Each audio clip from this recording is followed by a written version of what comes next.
Bonjour, vous écoutez le podcast de Virage. On vous donne des pistes pour aller de l'avant et ça se fait parfois à contre-courant.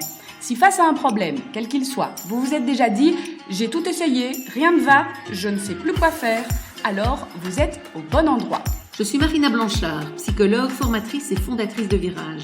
Mon école s'inscrit dans la lignée de celle de Palo Alto, c'est-à-dire de la thérapie brève. Et je suis Peggy Van Lierde, chef d'entreprise, journaliste et coach en développement personnel. Ensemble, nous vous proposons des réflexions pour avancer autrement. La semaine passée, on a abordé cette question autour de l'indépendant, de son activité qui lui tient fort à cœur, et se poser cette question, jusqu'où je m'accroche. On a parlé de quelqu'un qui s'accrochait coûte que coûte, avec beaucoup de passion, jusqu'à l'épuisement parfois, jusqu'à l'épuisement des ressources parfois aussi. Oui. Aujourd'hui, on va aborder la question sous un autre angle, Marina, avec cet indépendant, sûrement tout aussi passionné, mais qui ne peut-être pas la même énergie pour que son activité prenne. C'est ça, quelqu'un qui s'étonne que ça ne prenne pas, qui en même temps craint que ça ne prenne pas, et qui donc est un peu entre deux, en fait. Donc, à certains moments, il y met des choses, et puis à d'autres moments, il se dit, oui, mais quand même, ça n'a pas l'air de donner, donc est-ce que ça vaut bien la peine ? Et donc, effectivement, pour moi, ça, c'est une situation, en fait, que j'ai rencontrée plusieurs fois, sur des personnes qui, en n'y croyant pas suffisamment, en fait, ne donnent pas suffisamment d'énergie et font échouer leur projet de par le manque de moyens, d'engagement, en fait. C'est ce fameux syndrome de l'imposteur, non ? Alors, ça peut être le syndrome d'imposteur, oui, c'est ça, c'est se dire... Ça, c'est, je dirais, surtout si on a la peur de ne pas pouvoir assurer derrière. Mais je pense aussi qu'il y en a, c'est aussi la peur, simplement que ça ne prenne pas et de s'être trop fatigué. Et donc, ou d'avoir trop engagé d'argent. C'est plus financièrement que j'ai déjà observé ça. C'est des personnes qui vont se dire, voilà, il faudrait que... mais je vais quand même pas mettre tout mon temps à faire un site si jamais personne n'y va. Oui, mais si je le fais pas, alors forcément personne n'ira non plus. Donc je creuse un peu ma tombe en faisant ça. Alors que le syndrome de l'imposteur, qui est intéressant aussi, on va être plus sur je ne fais pas parce que j'ai peur de perdre mon temps, mais parce qu'en fait j'ai peur que ça marche.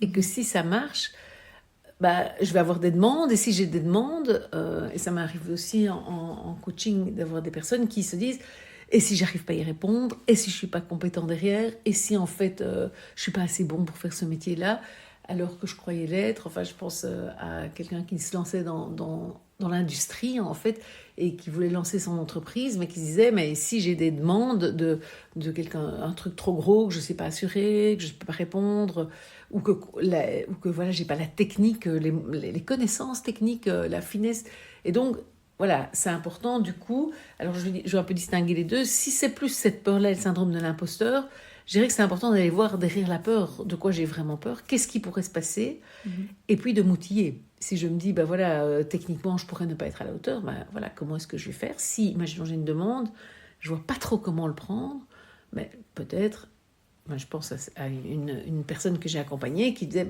alors, je devrais aller prendre des informations à tel endroit, je pourrais me renseigner chez tel collègue qui bosse à tel endroit et qui pourrait me donner... Voilà. Et donc, aller essayer de prévoir les risques, alors sachant qu'on ne les prévoit jamais tout à fait, mais prévoir les risques, en tout cas ceux qui pourraient me sauter aux yeux et ceux qui me font peur, et me dire, voilà comment je vais faire. Par exemple, en coaching, ça m'arrive souvent, on forme des coachs chez Virage, et qui n'ont pas le diplôme de psy. Et alors, ils se disent, oh là là, je vais recevoir des gens sur des trucs quand même, parfois des émotions, et si jamais je ne suis pas à la hauteur.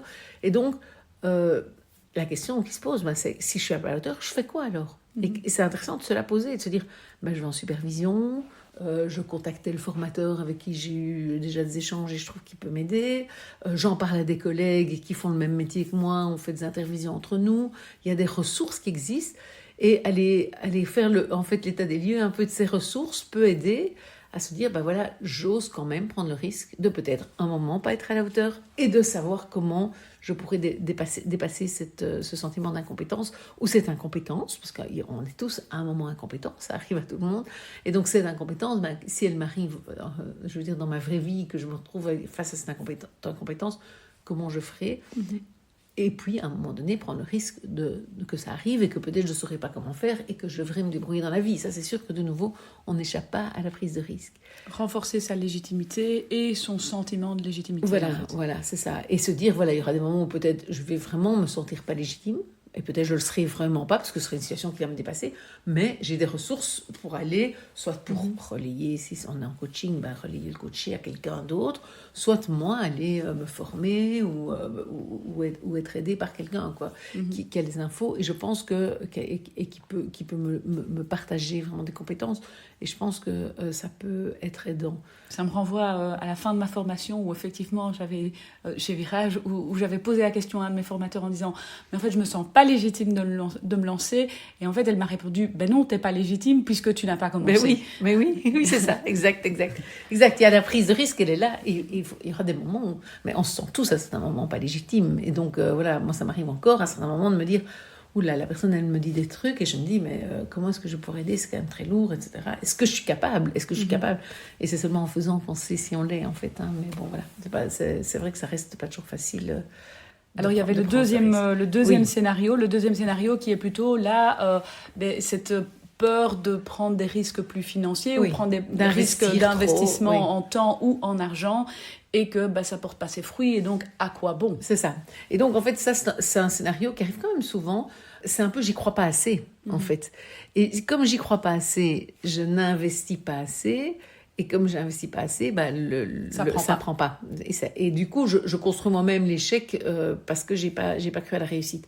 Alors, je pense que le pessimiste a l'avantage de pouvoir voir les écueils, mais l'optimiste a l'avantage de parfois plonger dans des projets qui peuvent paraître impossibles. Et il y a cette belle phrase de Mark Twain là, qui dit « Ils ne savaient pas que c'était impossible, alors ils l'ont fait ». C'est un peu ça. C'est à partir du moment où je pense que c'est impossible, je ne vais pas le faire.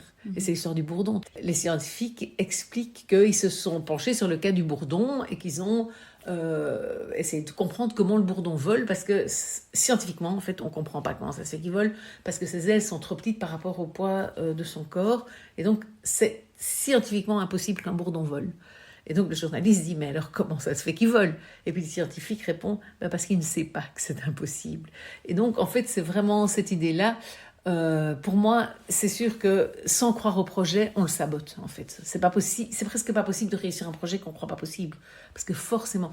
Et donc je pense que quand on est dans une situation où on a des doutes sur le projet, alors qu'on n'y croit pas du tout, il ne faut pas le faire. Hein, j'ai envie de dire, là, on ne va pas se lancer si on n'y croit pas du tout. Mais il y a des moments où j'y crois, mais il y a des moments où j'ai des doutes et je suis un peu partagée, je pense qu'on doit faire à ce moment-là le pari d'y croire. Et on doit vraiment faire comme si on était sûr que ça allait réussir. Et donner tout comme si j'étais sûre que ça allait réussir. Parce que si je donne à moitié, je récolterai à moitié. Et donc, ce sera un échec. Et donc, ça veut dire que si je veux lancer un projet et que je me dis, oui, mais la pub, ça va coûter cher. Mais en même temps, si je ne la fais pas, la pub, alors, oui, il ne faut pas lancer le projet, quelque part. Et donc, si je me dis, je vais lancer ce projet, je veux développer mon commerce, ou je veux développer mon travail de coach, je pour reprendre ces deux exemples-là, et que je me dis, pour développer ça, il faut que je développe ma page Facebook et que j'écrive toutes les semaines un truc sur ma page Facebook. Si je me dis, à quoi bon, donc il faut que je me dise, ça va marcher. Et comme ça va marcher, je le fais et je donne. Et donc là, on se retrouve à donner plus. Je ne vais pas dire à donner tout, c'est pas pour ça qu'on doit s'épuiser, mais à se donner en tout cas une série de choses comme si on était certain de la réussite derrière. Et je pense que là, on se met beaucoup plus de chances, évidemment, d'aboutir à cette réussite qu'en investissant à moitié. Et pourtant, voilà, on a beaucoup de personnes qui, effectivement, en ayant peur de l'échec, ne font pas l'investissement. Et donc, c'est un peu dommage parce qu'ils passent à côté probablement Ils se sabotent eux-mêmes, en fait. Hein. Voilà. Parfois, c'est une question de timing aussi. C'est pas le bon moment parce que le contexte fait que, on a des enfants qui sont trop petits, on a encore à moitié un boulot qu'on peut pas tout à fait quitter, ou on a le mari, le compagnon qui est dans une situation financière pas stable. Et donc, c'est aussi peut-être envisager l'ensemble du contexte parce que parfois...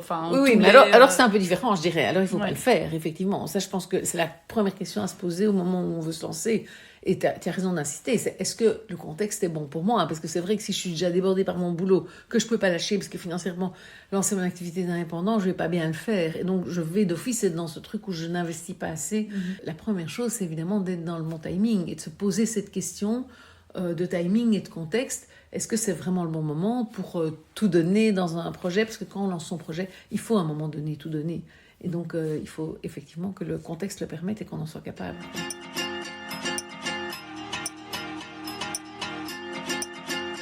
Et si vous avez vous aussi des questions à nous proposer, des sujets que vous voulez développer ou entendre développer, n'hésitez pas à nous contacter via le site de Virage.